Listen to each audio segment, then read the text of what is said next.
What up? So here what I have to show off today is this antique brass Fasco Charleston ceiling fan.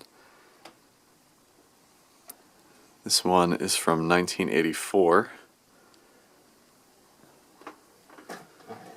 It's in very nice shape for the most part. I barely had to clean it at all.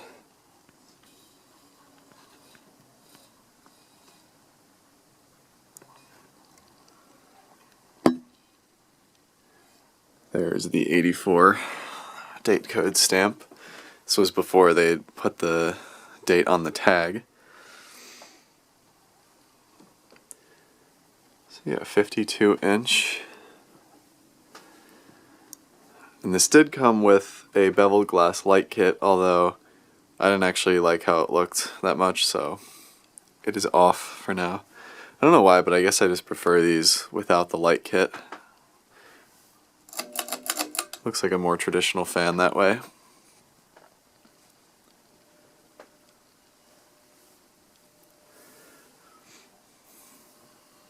So I bought this at an auction in North Carolina for $1. Don't ask how much the shipping was though. And it arrived pretty safely. Another thing it came with was a 4-speed Fasco wall control. So I have 2 of those now. And those are handy to have because even though it's really not common or an issue that you usually have to worry about, these fans use resistor-based speeds instead of capacitor-based speeds. So when the resistors eventually fail, then sometimes you're just left with high speed. So having one of those wall controls is good because that means you can just have it set to high anyways and then have 4 speeds because they're 4-speed controls.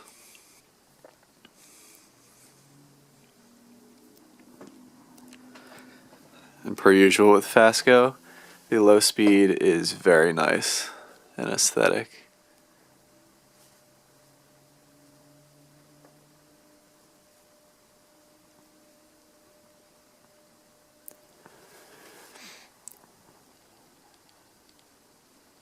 The blades, per usual, have more of an upward pitch than most fans of this era, or in general I guess, do. When I got this fan, one of the blade arms was bent way too upwards though, so I had to bend that down. And now it doesn't wobble anymore, which is good, although the switch housing still does vibrate, so I'm not sure if that's the fan trying to wobble and it can't, or something unrelated.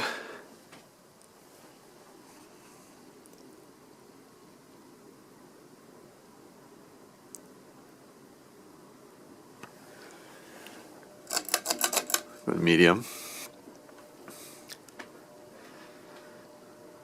So these fans, at least at one point in time, and they still are depending on if you live near North Carolina or the South, more common is dirt. This is the first one that I've found though, so it's cool to me. Now I'll just need to find a first generation model,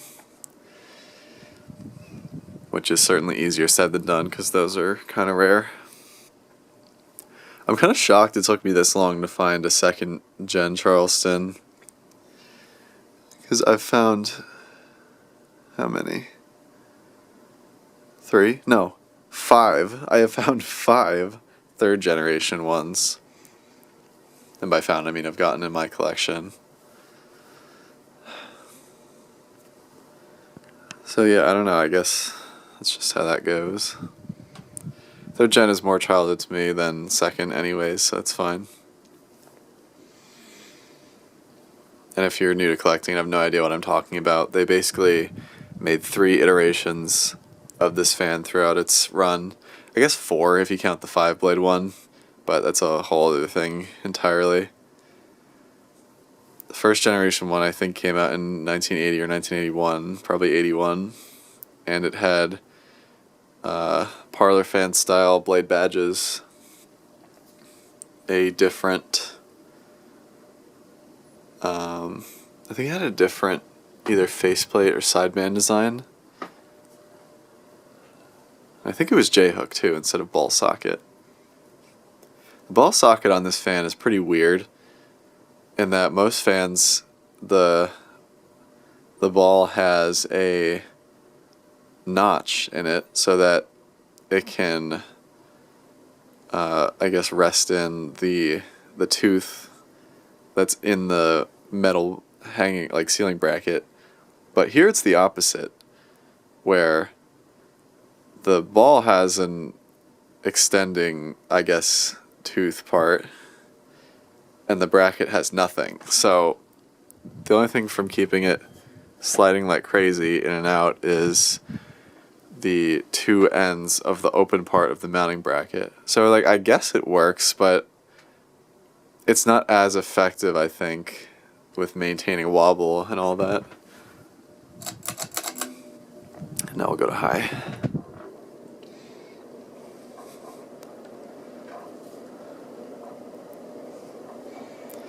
And here's where the switch housing makes a little bit of noise, because it's vibrating a lot for some reason. So I'm not sure if that's the bushing, like I said. You can't really see it on camera, but it is wobbling the tiniest amount.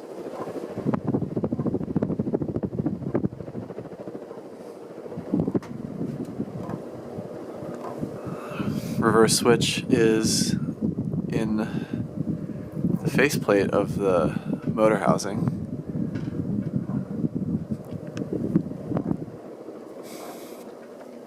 Oh, I didn't even go on about what the... I guess you don't need to know what the second generation models look like, because here it is.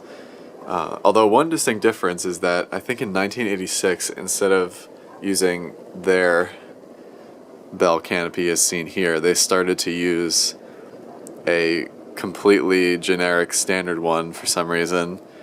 And then the year after that, they made another one, which is what's commonly seen on the third generation ones with a better ball socket design.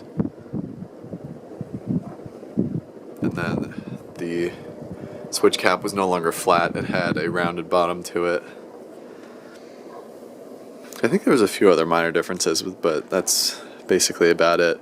The Charleston, I think, was the longest running fan that they offered, starting from 81 until I think 1995, which is a very long time for one model.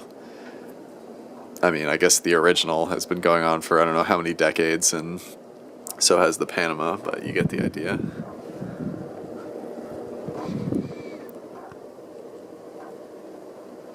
Very powerful fan, though. Bearings are still good as well, so that's nice, because I have no idea how to change the bearings on Fasco fans yet.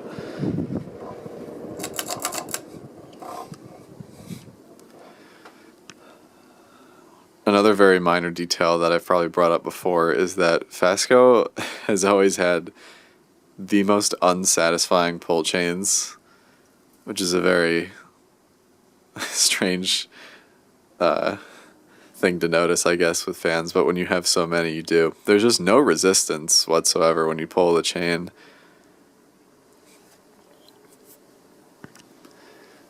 I like having, I guess, a bit of resistance on the chain.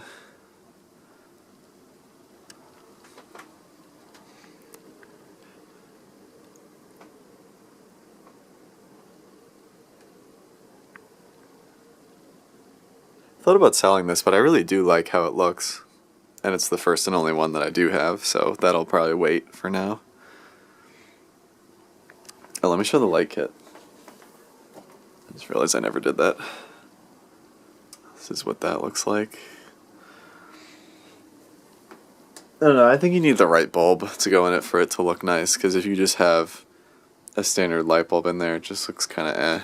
It's also very difficult to clean.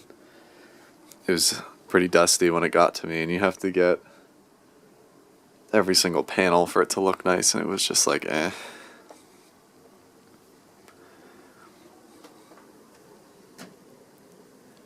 Third generation badges were also more full and didn't have that coarse pattern in it. Thought I should mention that. But there's spin down, so that's all I can think of to say for this Fasco Charleston Ceiling Fan from 1984. Thanks for watching. fan spin.